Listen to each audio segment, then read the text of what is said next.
कि हमारा human brain जो है ना, वो कंपाउंडिंग के फॉर्मूले को समझ ही नहीं सकता है। हम सीधा सोच पाते हैं, हम सोच पाते हैं कि एक का बढ़ करके दो होता है, दो से तीन होता है, तीन से चार होता है। बट यही मैं अगर आपको कहूं कि टेबल बताओ, कंपाउंडिंग का टेबल क्या होगा, तो एक का दो होगा, दो का चार होगा, चार का आठ होगा, आठ का 16 होगा। तो यही चीज को मैं समझाता हूं एक कहानी के माध्यम से। ये एक बहुत ही प्रचलित कहानी है, जिसमें एक बार कोई एक साधु बाबा, कोई एक पंडित एक राजा के दरबार में आते हैं। वहां पे शास्त्रार्थ होता है, अपने ज्ञान का प्रदर्शन करते हैं। और राजा जो है वो बड़ा इंप्रेस हो जाता है साधु से, यार आप तो बहुत ही ज्ञानी इंसान हो। बट उस राजा में थोड़ा अहंकार होता है, और साधु इस बात को समझ जाता है, और साधु चाहता है कि वो उस राजा के अहंकार को तोड़े।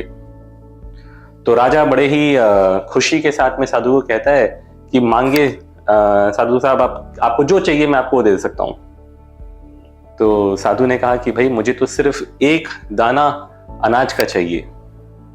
अब राजा हंसने लग गया, क्योंकि उसको अहंकार था। बोलता है ये क्या मांग लिया आपने, आप मुझसे सोना चांदी हीरे जवाहरात मांगते, जमीन मांगते, मैं आपको ये दे देता वो दे देता, क्या आप मुझसे एक दाना चावल का मांग रहे हो। तो साधु ने कहा मेरी पूरी बात सुनो। उसने आकर के एक चेस बोर्ड रख दिया, और उसने कहा कि इस चेस बोर्ड पर मैं रोज जो दाने रखूंगा वो पिछले दिन के तुलना में डबल होंगे।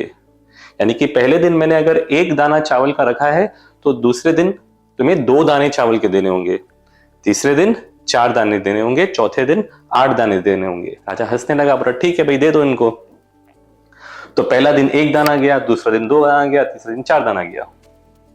अब जब 11वां दिन आया तो 1024 दाने वहां गए, यानी कि एक मुट्ठी भर अनाज शायद वहां गया। ये सिलसिला चलता गया, और 31वां दिन आया। 31वें दिन के अंदर में अब वहां चाहिए थे 107 करोड़ दाने।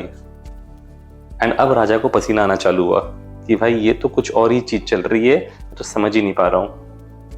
Believe me friends, can you guess कि 41st डे को वहां पर कितना अनाज रखने की बात हुई।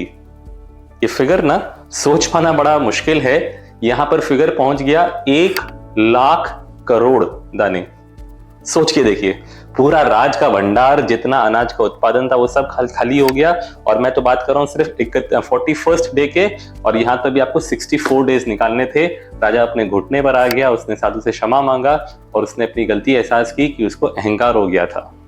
तो दोस्तों, ये स्टोरी के थ्रू ना मैं आपको बताता हूं कि पावर ऑफ कंपाउंडिंग क्या होता है।